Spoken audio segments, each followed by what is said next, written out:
Afternoon, I'm Ollie, welcome back to the Top Gear YouTube channel, and this is not the first hybrid Porsche 911, because this is, but we'll come back to that later, after we've had a good look at all the new bits here, because there's lots. Active aero, new lights, new wheels, slightly controversial tweaks inside, and yes, this is now electrified.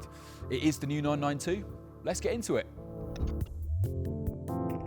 Okay, let's start with the bits that you can see are new. So, new specific bumpers for the Carrera and the GTS. They've cleverly stuffed all of the lighting functions now into the headlight. That means that you don't need a separate strip here for indicators and daytime running lights, and that means that the air intake can get bigger, but to stop it getting too draggy, look, they've put these Venetian blinds on the front, active aero that opens and closes when the car decides it'd like to breathe in a little bit more. And then I'll tell you what, we'll talk about the rest of the visual stuff later. I want to get straight into this hybrid.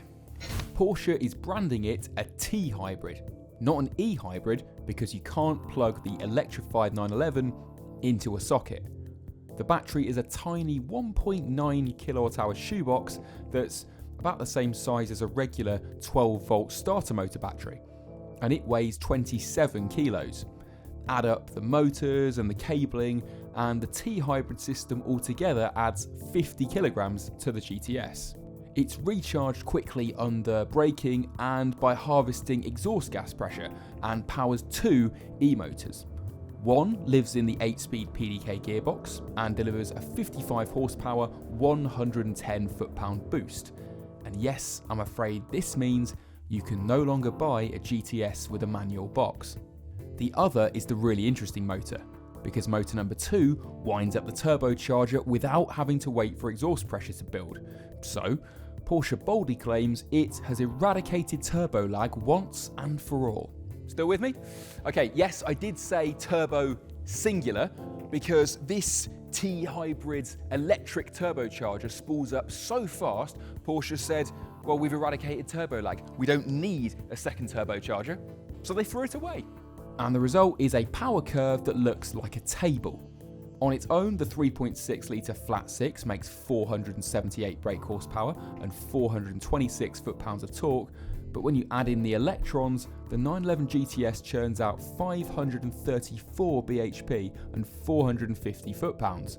So it's a GTS with more power than the base 991 turbo. Okay, hope you're hungry. Welcome to Porsche's tech buffet, really. This is the electrified turbocharger. This is something they're really quite proud of. It's very trick and clever. Recovers energy from excess exhaust heat gases, and because it's spooled up and then slowed down electronically with that motor, doesn't need a wastegate. I mean, even Formula One doesn't have that yet, and yeah, the Porsche engineers are quite proud of that. And if you follow me down here, past the 8-speed PDK gearbox with the electric motor integrated into it. Imagine servicing that in a few years. Then you get to the engine in all its glory. No longer a turbo on each side. Here's the electrified turbo down here. Lots of exhaust mayhem going on there to get this through all that legislation stuff these days. And because it's got the 400 volt architecture running the climate control and all of the car's electrical ancillaries, it doesn't need all of those power sapping belt drives that you had on the old engine. That means that, well, the engine is more compact, it's lighter, it's actually mounted 110 millimeters lower in the 911 than it used to be in the old GTS. So there you have it. You can't look through a window and see a 911's engine, but there's one naked for you. Oh, and if you come over here, this is a hot story, bit of an exclusive for you, a 911 built only for Yorkshire. Tut hybrid. So it is outrageously quick, this thing. I know we live in a world spoiled by EV acceleration, teleportation, but this GTS will do 0 to 60 in 3 seconds dead, and that's a Porsche claim, remember, they like to be conservative.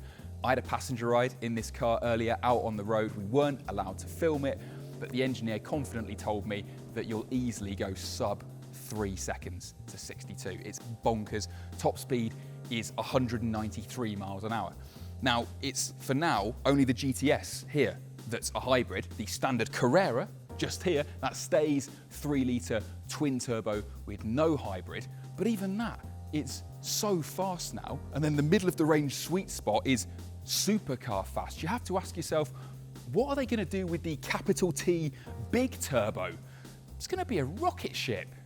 Keep learning things from talking to the engineers. We've just whipped this cover off here, and look, there it is, the heart of the T Hybrid system, the 1.9 kilowatt hour battery module, weighs 27 kilos. They've shoved it right back here towards the bulkhead because of packaging. It was super important that as well as hybridizing the 911, they didn't destroy this, all that boot space.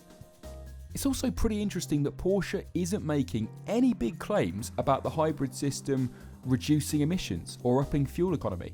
I mean, you can't drive this thing on e-power alone, and like I said, you can't plug it in either. I asked the engineers and they estimated it only saves 3 grams of CO2 per kilometre and makes negligible fuel savings unless you're at very high revs. And the base Carrera, well, that stays on sale and passes the emissions tests without a hybrid system. Now, if you really know your Porsches, you'll remember that in the first ever hybrid 911, saving a bit of fuel was very helpful. Okay, quick interlude time then for this, because the first hybrid 911 is actually almost 15 years old. This is the GT3 R Hybrid, a race car from way back in 2010, when the world's tallest building had just opened, One Direction had just formed, and the new iPhone 4 was losing signal when you held it. So from kind of here backwards, this is your normal run-of-the-mill 911 GT3 racing car with a 480 brake horsepower naturally aspirated flat 6 down here, but as you can see from the rather unsubtle wing, it is a hybrid. That happens down at the front, where each front wheel has its own 80 horsepower electric motor. So a 160 horsepower boost, and that's clever, but what was really mad was how they stored the energy.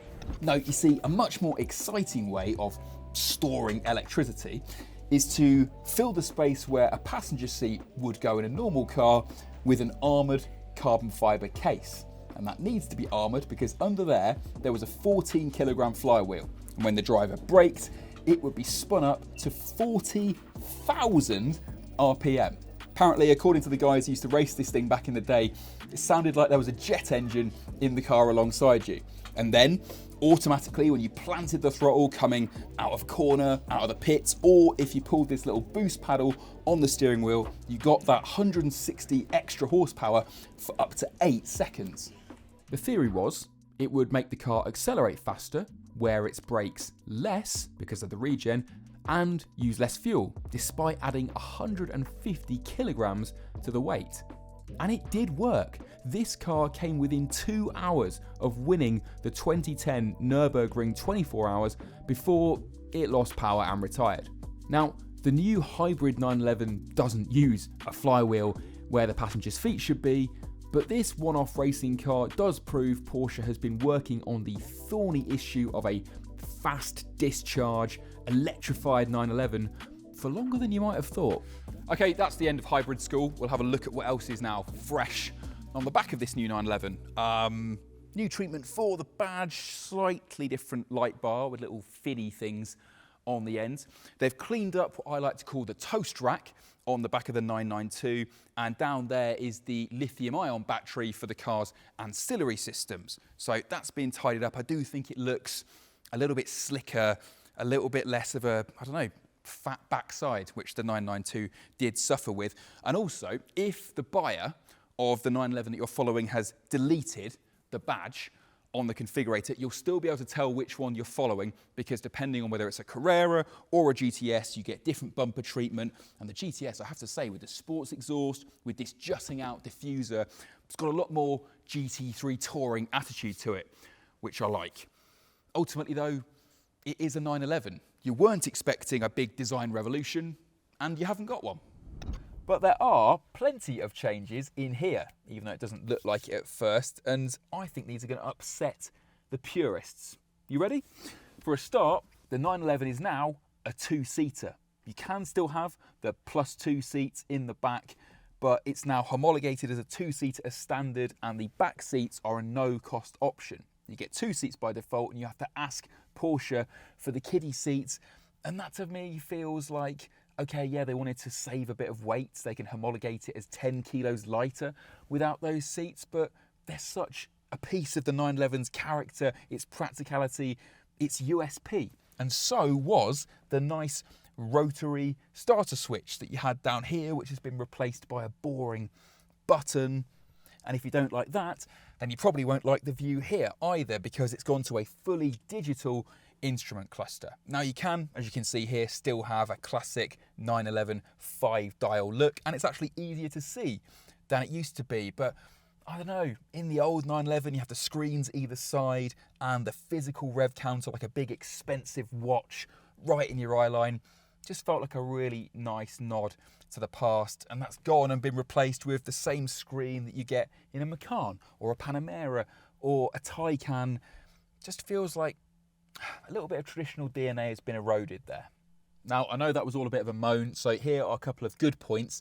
You get this screen in the GTS where it's kind of like a track view, but they flipped the rev counter. Can you see that? So the top of the red line is at 12 o'clock rather than being round here at like 4, 5 o'clock. Quite like that, bit of a retro feature. And you might think, well, there's nothing in here to say it's a GTS, it's a hybrid, it's got all this electrical wizardry going on, and you might like that. So come in here, in the touchscreen, you scroll down on the main menu to performance, and then yeah, you've got this extra screen showing you your brake and your throttle response, if the tyres are up to temperature, how much torque you're using, who needs that? But look here you can watch the battery, charge state and recharge strategy in real time, if you're a nerd. The 992 Gen 2 kicks off with a rear drive Carrera Coupe or Cabriolet, starting at £99,800, and the GTS T Hybrid Coupe that we're all most interested in starts at £132,600. Almost 8.5 grand more than before. And of course, this is a Porsche, so the versions are going to come at you thick and fast. As you can see, you can spec a soft top or a Targa. There'll be optional all-wheel drive, and this is just the tip of the iceberg. Then they'll be tweaking the GT3, the RS, and what are they going to do for the turbo? So make sure you're subscribed to the Top Gear channel so you don't miss us getting stuck into the lot of them. There you have it, it is the new 911. Not going fully electric yet, not by a long way, but after 60 odd years of pure petrol power, electric's now part of the picture.